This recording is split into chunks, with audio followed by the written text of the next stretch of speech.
Olá, tudo bem com você? Eu espero que esteja tudo ótimo. Eu sou o professor João Cláudio Rufino, sou professor na Faculdade de Teologia e quero te dar as boas-vindas aqui nesse canal que tem o intuito, o propósito de levar a palavra de Deus de modo profundo para aquelas pessoas que realmente querem conhecer o que a Bíblia tem para dizer. Bom, no nosso texto de hoje, que é tirado lá de Lucas, capítulo 21, versículos de 1 a 4, nós temos o momento no qual Jesus analisa aquela viúva que colocou as suas moedinhas lá no tesouro do templo.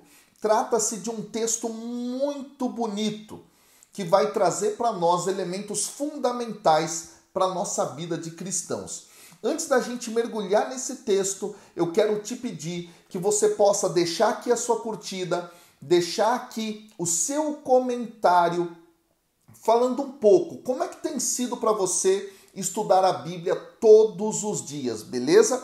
E também quero pedir que você possa fazer a sua inscrição aqui nesse canal e, além disso, fazer aquele processo de colocar lá, não é, a ativação do sininho para você receber as notificações, beleza? Então, sem mais demoras, sem mais delongas, vamos ler a palavra de Deus que diz assim: levantando os olhos, ele viu os ricos lançando ofertas no tesouro do templo. Viu também uma viúva indigente que lançava 2 moedinhas.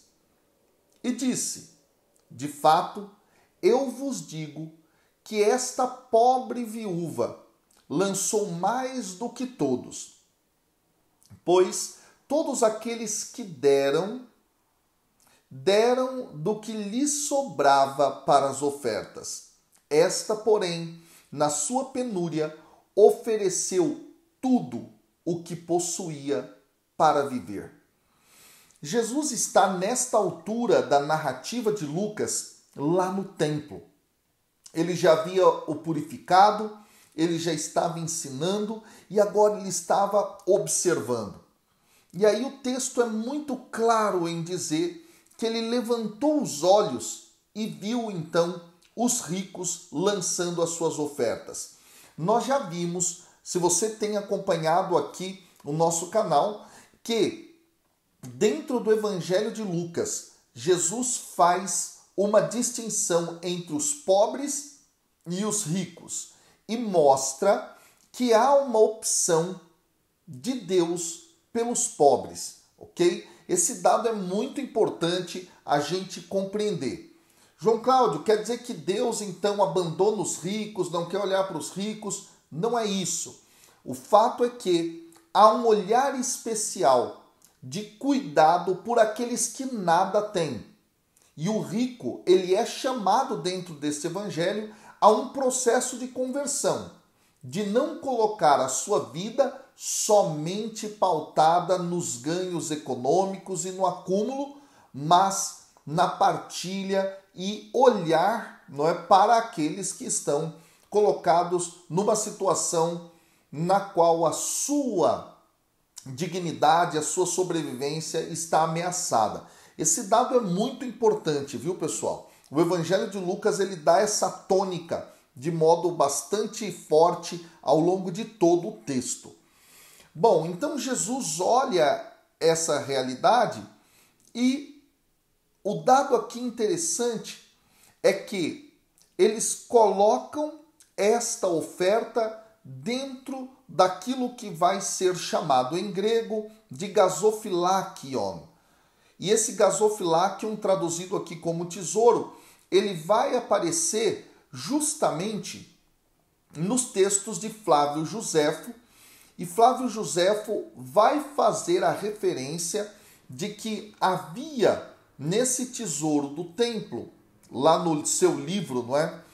A Guerra Judaica, nada mais, nada menos do que 13 receptáculos para esse dinheiro no templo.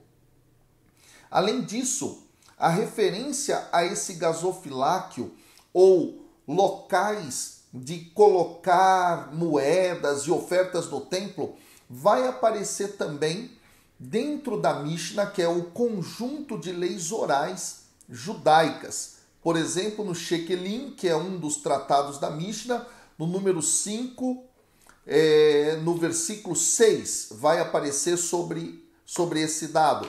E depois também num livro bastante interessante chamado Sifre Deuteronômio, né? Ou um comentário que é feito a respeito do Deuteronômio no capítulo 15, versículo 10. Vai falar a respeito disso. E, neste sentido, esse texto está, de algum modo, fazendo referência àquilo que está presente dentro de Deuteronômio no capítulo 15, versículo 10, onde diz assim: livremente lhe darás, e não seja maligno teu coração, quando lhe deres, pois por isso o Senhor te abençoará em toda obra e em tudo o que empreenderes. O capítulo 15 do Deuteronômio, que é em certa medida um pouco o pano de fundo que está presente aqui, ele fala justamente sobre esta questão do pobre na Escritura. E lá é dito que se existir algum pobre no meio de Israel, que seja apenas um, em uma de suas cidades, e que se ele existir, você deve dar a ele a ajuda necessária. Então, o ato de doar, o ato de compartilhar, o ato de ajudar é algo muito bem visto pelas Sagradas Escrituras.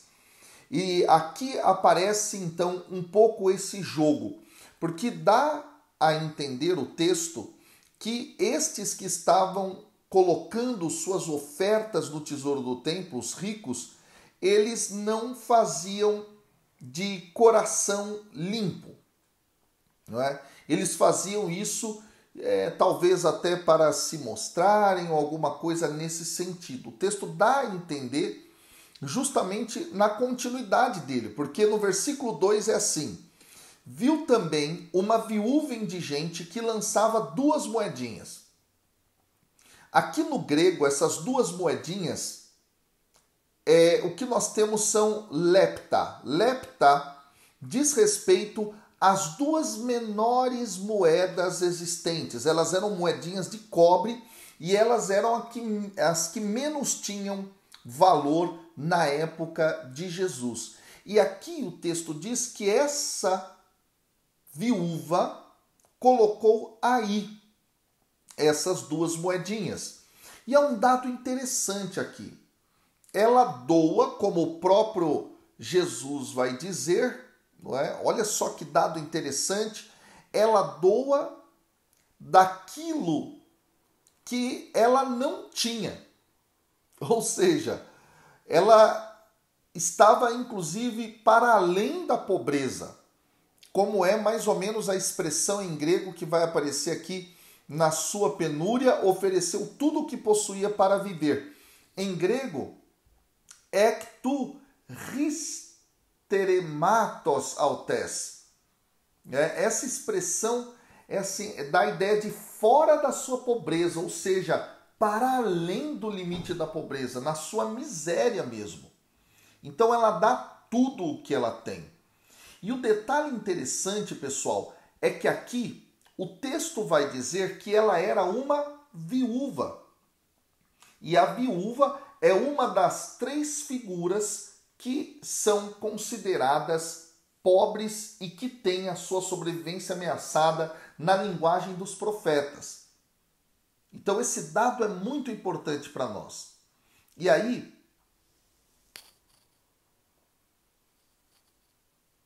o texto, não é? Vai fazer justamente referência a esta mulher viúva que é indigente. Ou seja, além de viúva, que já era considerada pobre, excluída, ela é indigente. E o texto diz, não é? Lá no versículo 3, outra expressão: pobre viúva. Veja, então essa mulher estava no fundo do poço da sua condição socioeconômica. Era uma pessoa que não tinha absolutamente nada para a garantia da sua sobrevivência, mas ela dá tudo o que ela tem. E nesse sentido, ela vai entrar em consonância com a figura daqueles que são chamados a partilhar o que tem dentro da obra lucana.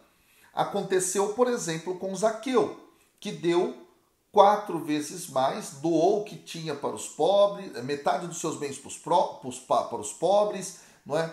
E também pagou 4 vezes mais aqueles aos quais ele defraudou.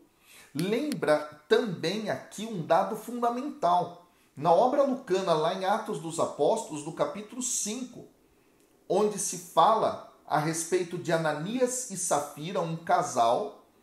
Esse casal, o que eles fizeram?